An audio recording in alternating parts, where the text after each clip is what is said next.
Yewande Zaccheaus to open the floor. Thank you. Thank you very much, Pastor, and thank you very much for inviting me to be a panelist at this webinar. I will be speaking from an entrepreneur's point of view, and basically, you've asked me to identify the key challenges that I have faced and how we have tried to overcome it. Well, as you've read from my profile, I'm an events planner and consultant. And clearly, the COVID pandemic has caused total disruption to our business. I mean, you well know, the business of events planning involves gathering together of people. It involves human contact. So any disease that is inimical to that goes to the very essence, the very root of what we do.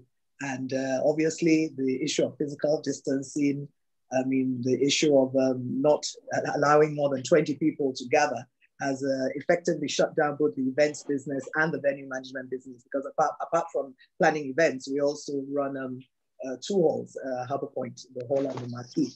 So clearly our business model has been dismantled. Hello?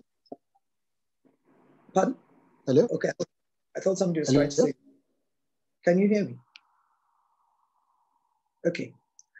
Our clients are distraught, particularly the clients that have had weddings, birthdays, even the corporate clients. There were send-offs for CEOs. There were so many types of events that have had to be cancelled or postponed. And then of course there's a loss of income. So that's a key challenge, because when you're not working, you're not earning any income. Meanwhile, the fixed costs are still there. And so that presents a challenge in itself. There's also a challenge, of course, that your debtors may have difficulty in paying you, because they're also experiencing the same, a lot of people are experiencing the same slowdown in income. So clearly that is the major challenge for us. But which of the challenges are temporary? I mean, I've heard a lot of doom and gloom. In fact, I listened to a radio program today that really, if anybody listened to it, anybody in the event planning business should really go and jump in the ocean and die. But I am not of that view at all. I think this too will pass. None of us know. Nobody in the world knows exactly when it will be over, but it is still temporary. It may be 6 months, it may be a year, it may be more. But I am certain that, the era of digital events will slow down. They're here for a season. We have to have them now. But physical events will clearly come back. I mean, people want to be with people. People need to have that human contact. I mean, events are all about socializing, and there really is a limit to how much you can socialize virtually. So I think that will be temporary. Things that may be permanent. I think hygiene, clearly, everybody will take hygiene very seriously, even from now on. I believe that, all the hand washing, the sanitizing, that will not go away. A lot of what we're doing during this slow time is upscaling our event centers. I mean, we're implementing health and safety measures where we didn't have them before. We're putting all those into practice now. We are also going to be insisting on very high hygiene standards for those vendors that are going to be using our facilities. And I feel also hybrid events will be here to stay. I think because, the thing about the virtual events is that they have their own, advantages. You can gather a lot of people together at much less cost. So people may want to have hybrid events. So those are some of the things that I think will stay. And then working from home. People are now getting used to working from home. So that may be something that may be applied up to a certain level. So those are the key challenges I face. So how have I dealt with the rising costs in terms of no income? How have I dealt with staff? In a situation of crisis such as this, where a business is not making the income it had projected to make, the first thing you need to do is to conserve your cash. And clearly that means you have to look at all your costs very carefully and begin to see, what you can do about them. I mean, for most people, most businesses, the highest cost will probably be your rent and your staff. And for me, I think one of the greatest tragedies of this experience is the fact that for 18 years in business, we have always paid salaries on time and in full. But for the first time, we have had to reduce our salaries from myself, the CEO, to the most junior person, because we do not know how long this will go on for. And we have to conserve our cash. And in any case, we're not working the way we used to. So that's one of the things that I think entrepreneurs will have to do. You will clearly have to review your costs, your salaries. What you'd have to do also is all training, all travel. I mean, anyway, nobody can travel anyway, but all training is suspended. Anything that is a nice to have, anything that is a luxury. I mean, we were planning to renovate part of our offices because we had just employed some new staff. That has to be put on hold. So subscriptions, clubs, anything that you do not need to have right now, you just need to not pay for it. So those are the ways in which you can conserve your cash, and that's what we have done. You asked, in what ways have we changed our business strategies? We had our retreat in February, just before this pandemic hit us big time, and we had such great plans. In fact, we hired 2 new staff because we're going to expand the business. We're going to go into another sector of the industry. But we can't change it drastically. We may have to put some things on hold, but even that, we just have to find innovative ways around it. I mean, one of the things we planned to do was to really get into the millennium area. We've got a lot of young people. I have my son, Teniola, who's in the creative industry, come on as one of our marketing ambassadors. So we're actually creating a new section of our company that we're calling Event Plus, which will be catering to the younger people. But what we just try to do now is to just continue to engage them. A couple of weeks ago, we had what is called an Instagram party. Don't ask me, it wasn't from my generation, but they had it anyway. And apparently it was great fun. So we are using this time to build content and capacity. We have done 3 webinars, which was not part of our plan. So that is a new business strategy. We obviously have to see how we can invest more in technology. We've had 3 webinars regarding the industry, talking, the same kind of thing you're doing today, talking about how, what the challenges for people in the events industry post-COVID, the solutions. I was sick and tired of hearing the doom and gloom. What are the solutions? What will we do? And then we also brought some professionals in the insurance, law and taxation and health and safety to just come and talk to us about the things we can do while we wait, because this is really the hashtag, while we wait. It's going to pass. So while we wait, what do? We keep ourselves active, we keep ourselves busy, and then be more digital oriented. Right now, we have started putting all our content, and we have loads of content from our souks, from these webinars, from maybe other areas where I've been interviewed. We're putting it on a YouTube channel. We wouldn't have had time to do that if we were still working. So all those are the kind of things that we are doing now. And then, of course, we have our souks. They talked about my souks during my profile. A souk means a marketplace. We have at least 6 souks a year, 2 fashion and then the others. So what do we do with that? But I guess, we're just going back to the drawing board and see what innovative and fun way we can still bring the souks to the people so that we don't just cut it off until whenever it ends. So I think we'll do a lot more consulting. Somebody said, with the virtual events, you don't really need event planners. Well, no, that's not true. Because interestingly enough, we had our first virtual event a couple of days ago. One of the big telcos had their AGM, and it was a virtual event. So there's a lot more consulting, and we're still hands-on. So it's just that what we want to do is we're focusing on the comeback, not the setback. So we just continue focusing on what we'll do, how we'll improve things, how we'll innovate, and still continue the business. Clearly, things are changed in that. It's not going to be business as usual. But as I keep saying, it is for a season. Then you wanted me to talk about, in the face of dwindling cash flows, what do I recommend how do I recommend businesses prioritize their obligations? As I've said, cash is king. So first of all, you need to have conversations with all your creditors. This pandemic, it affects everybody in the world. It's not localized to Lagos or Nigeria. It's everyone in the world. So everybody knows what's going on. So whether it's your landlord or your vendor suppliers, you're going to just have this conversation that, look, this is the situation I find myself in. If you want me to pay you money now, then you've got to give me a discount. So you need to negotiate for discounts, or you need to also negotiate for staggered payments. You need to ask for moratorium. You need to ask for credits where you can.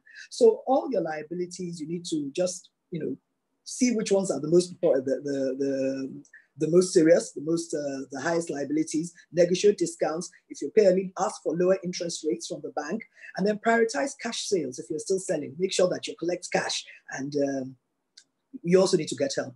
There are government interventions, there are bank interventions that we should take advantage of. I know some of them may be a little difficult for the small businesses to be able to fulfill all the conditions, but still go out there and see what you can do, because there is help out there.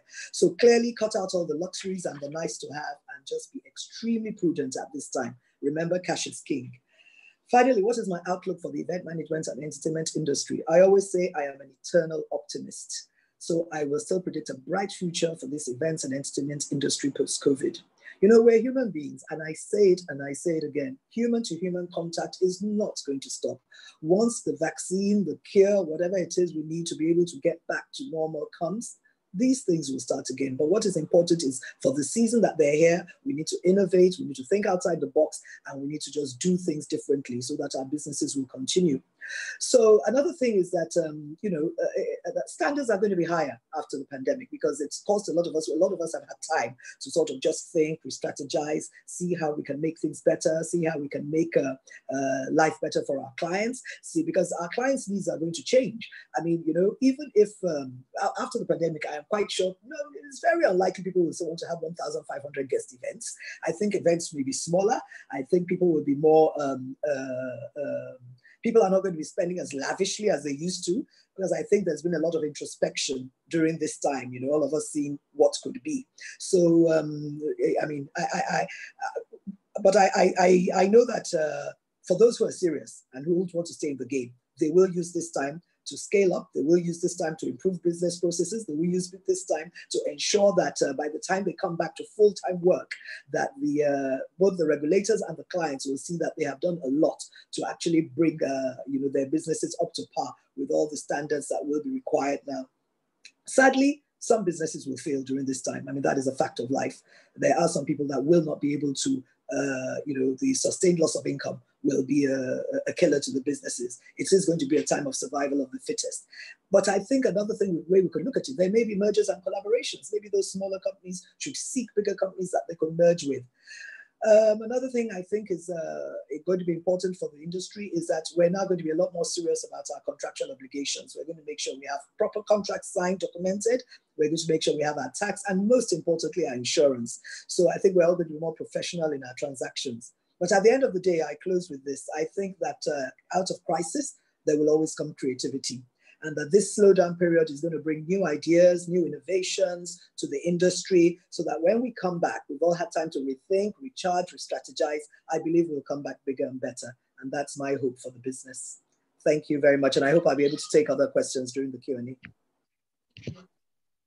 Thank you, ma'am. Thank you very much for that. I was actually going to use, I didn't quickly see that in the part of the entertainment industry. I mean, I know that's also a significant part of your business.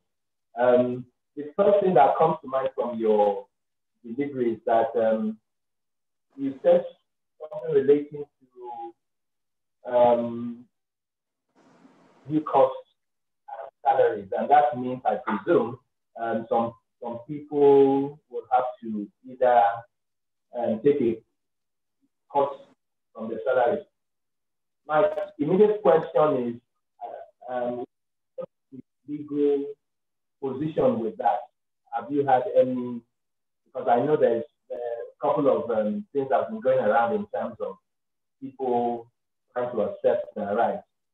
It's not their fault, so why do you cutting my pay, that kind of thing? What have you had in that regard? Sorry, I can't hear you very well. I'm not really hearing you very well, unfortunately.